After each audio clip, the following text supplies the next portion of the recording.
Hello student आज YouTube class को तुम समस्त को स्वागत।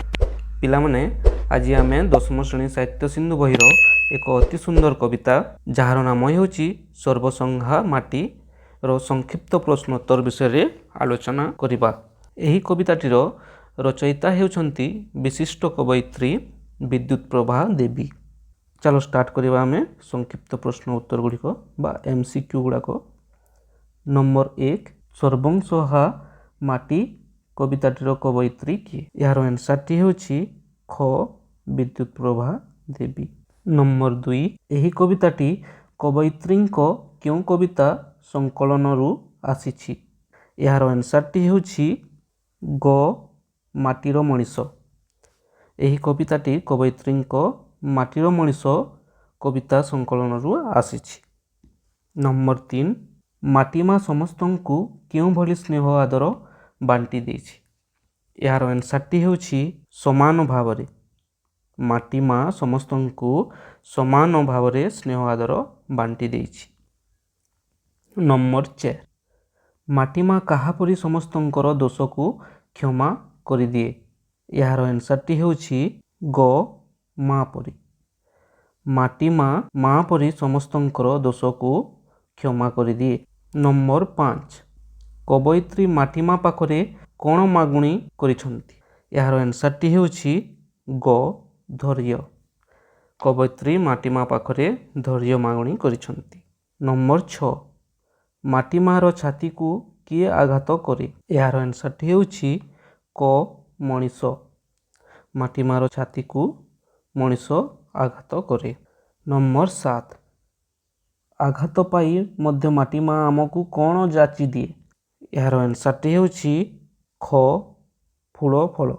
आघात पाई मध्य माटीमा आमको फूल फल जाची दिए। नंबर 8 निदाघ बा खरा दिने गछ आमको कौन प्रदान करे? यार आंसरटी हैला ख शीतल छाई। निदाघ बा खरारे गछ आमको खरा छाई प्रदान करे। नंबर 9 माटीमार मिठा पानी काहा सहित तुलनीय?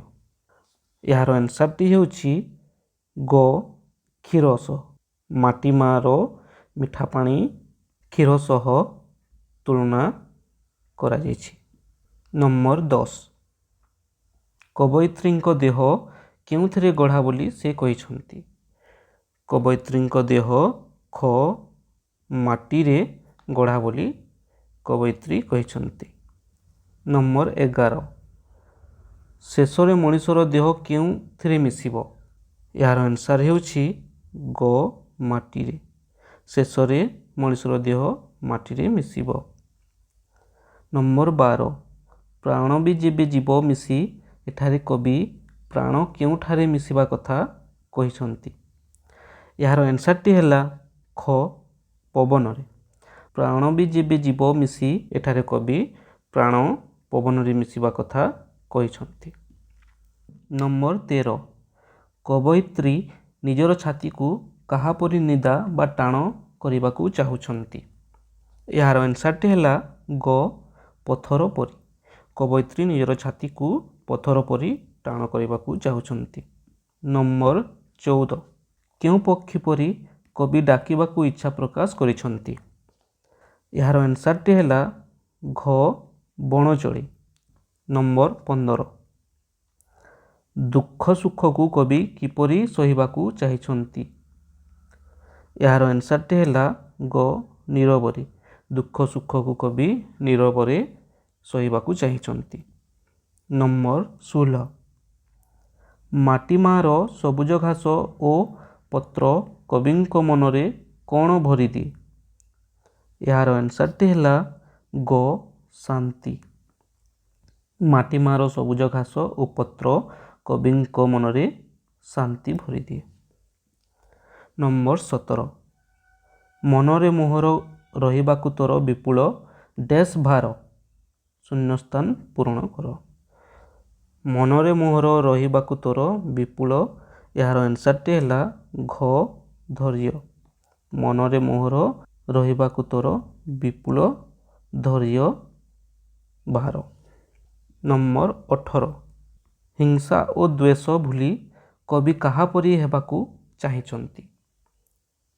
ଏହାର ଆନ୍ସରଟି ହେଲା ଗ ମାଟିମା ପରି। ହିଂସା ଓ ଦ୍ୱେଷ ଭୁଲି କବି ମାଟିମା ପରି ହେବାକୁ କହିଛନ୍ତି। ନମ୍ବର 19 ତୋ ଚେତନା କବିଙ୍କର କ'ଣ ଭାଙ୍ଗିଦେବ ବୋଲି କୁହାଯାଇଛି? ଏହାର ଆନ୍ସରଟି ହେଲା କ ମୋହ। ତୋ ଚେତନା କବିଙ୍କର ମୋହ ଭାଙ୍ଗିଦେବ ବୋଲି କୁହାଯାଇଛି। ନମ୍ବର 20 ମାଟିକୁ ସର୍ବଂସାହା କୁହାଯିବାର କାରଣ କ'ଣ? ଏହାର ଆନ୍ସରଟି ହେଲା ଖ ସେ ସବୁ କିଛି ସହିଯାଏ। ନମ୍ବର 21 କବି ନିଜର ପ୍ରାଣକୁ କାହା ପାଇଁ ବଳି ଦେବାକୁ ଚାହାନ୍ତି? ଏହାର ଆନ୍ସରଟି ହେଲା କବି ନିଜର ପ୍ରାଣକୁ ଜଗତ ପାଇଁ ବଳି ଦେବାକୁ ଚାହାନ୍ତି। ନମ୍ବର 22 ନିଦାଘ ଶବ୍ଦର ଅର୍ଥ କ'ଣ? ଏହାର ଆନ୍ସରଟି ହେଲା ନିଦାଘ ଶବ୍ଦର ଅର୍ଥ ହେଲା ଗ୍ରୀଷ୍ମକାଳ। ନମ୍ବର 23 ଗଛଲତା କିପରି ଥାଇ ମାଟିମାର ଶୋଭା ବଢ଼ାନ୍ତି? ଏହାର ଆନ୍ସରଟି ହେଲା ସବୁଜ ହୋଇ ଗଛଲତା ମାଟିମାର ଶୋଭା ବଢ଼ାନ୍ତି। ନମ୍ବର 24 ତୋରି ଭଳି ମୁଁ ଯାହାକୁ ଛୁଇଁବି ସିଏ ହେଉ ମୋର ନିଜର। ଏହି ପଦଟି କାହାର ଉଦ୍ଦେଶ୍ୟରେ କୁହାଯାଇଛି? ତୋରି ଭଳି ମୁଁ ଯାହାକୁ ଛୁଇଁବି ସେ ହେଉ ମୋର ନିଜର। ଏହି ପଦଟି ମାଟିମାଙ୍କ ଉଦ୍ଦେଶ୍ୟରେ କୁହାଯାଇଛି। ନମ୍ବର 25 ଏହି କବିତାର ମୁଖ୍ୟ ଭାବ ବା ସନ୍ଦେଶ କ'ଣ?